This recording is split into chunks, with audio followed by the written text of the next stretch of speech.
26 नवंबर 2008 मुंबई की वो काली रात जिसने पूरे देश को एक साथ रुलाया भी और जगाया भी। आज उसकी 17वीं बरसी है, लेकिन जख्म आज भी इतने ही ताजा जैसे कि कल ही गोलियों की आवाज गूंजी हो। इस घटना को अंजाम देने के लिए पाकिस्तान से ट्रेनिंग लेकर आए 10 आतंकियों ने ताज होटल, छत्रपति शिवाजी महाराज टर्मिनस, कामा अस्पताल, नरीमन हाउस और लियोपोल्ड कैफे जैसे मुंबई के प्रमुख स्थानों को निशाना बनाया था। मुंबई में ये आतंक 4 दिनों तक जारी रहा और इस आतंकी हमले में देश के 166 मासूम लोग मारे गए, जबकि 300 से ज्यादा लोग घायल हुए थे। भारत के जाबाजों ने भी 9 आतंकवादी को मार गिराया और एक आतंकी कसाब को जिंदा पकड़ा था। 2008 मुंबई हमला कोई आकस्मिक घटना नहीं थी। लश्कर-ए-तैयबा के सरगना हाफिज सईद और उसके साथियों ने इसे महीनों पहले प्लान किया था। आतंकी पाकिस्तान के मुरीदके से ट्रेनिंग लेकर कराची पहुंचे, जहां से वे एक छोटी नाव पर सवार होकर समुद्र के रास्ते मुंबई आए। उनके पास AK-47, ग्रेनेड, RDX और GPS डिवाइस थे। 26/11 का नाम आते ही देश की रूह कांप जाती है। मुंबई की सड़कों पर बरसी गोलियों की आवाज आज भी यादों में ताजा है।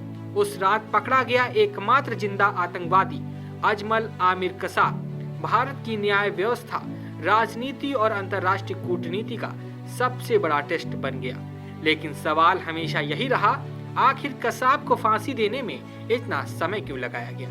दरअसल भारत की न्याय प्रणाली बेहद सख्त और 3 स्तरों में बटी हुई है: सेशन कोर्ट, हाई कोर्ट और सुप्रीम कोर्ट। किसी भी आरोपी को फांसी देने से पहले इन तीनों अदालतों से फैसला पारित होना जरूरी है। कसाब का मामला सिर्फ एक हत्या का केस नहीं था, यह एक आतंकी हमला था जिसमें राष्ट्रीय सुरक्षा, अंतर्राष्ट्रीय संबंध और भारत की कानूनी विश्वसनीयता सभी दांव पर थे। इसीलिए अदालतों ने हर सबूत, हर गवाह और हर तकनीकी पहलू को बेहद सावधानी से परखा। मुंबई सेशन कोर्ट ने कसाब को मौत की सजा सुनाई, लेकिन कानून के तहत उसे उच्च अदालतों में अपील करने का अधिकार मिला। बॉम्बे हाई कोर्ट और सुप्रीम कोर्ट दोनों ने उसकी अपीलें सुनी। हर सुनवाई लंबी चली। सुप्रीम कोर्ट से सजा बरकरार रहने के बाद कहानी खत्म नहीं हुई। अब बारी आई दया याचिका की, जिसे भारत का हर दोषी राष्ट्रपति के पास दायर कर सकता है। कसाब ने भी यही किया। राष्ट्रपति को ऐसी याचिकाओं पर विचार करते समय सुरक्षा एजेंसियों की रिपोर्ट, कानूनी दस्तावेज और मामले की गंभीरता सबका बारीकी से अध्ययन करना पड़ता है। यह प्रक्रिया अपने आप में लंबी होती है और इसने काफी समय लिया।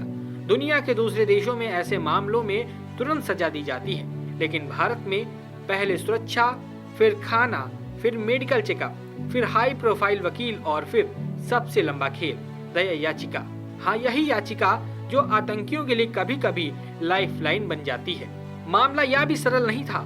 कसाब पाकिस्तानी नागरिक था, लेकिन पाकिस्तान ने सालों तक यह मानने से इनकार किया कि वह उनका नागरिक है।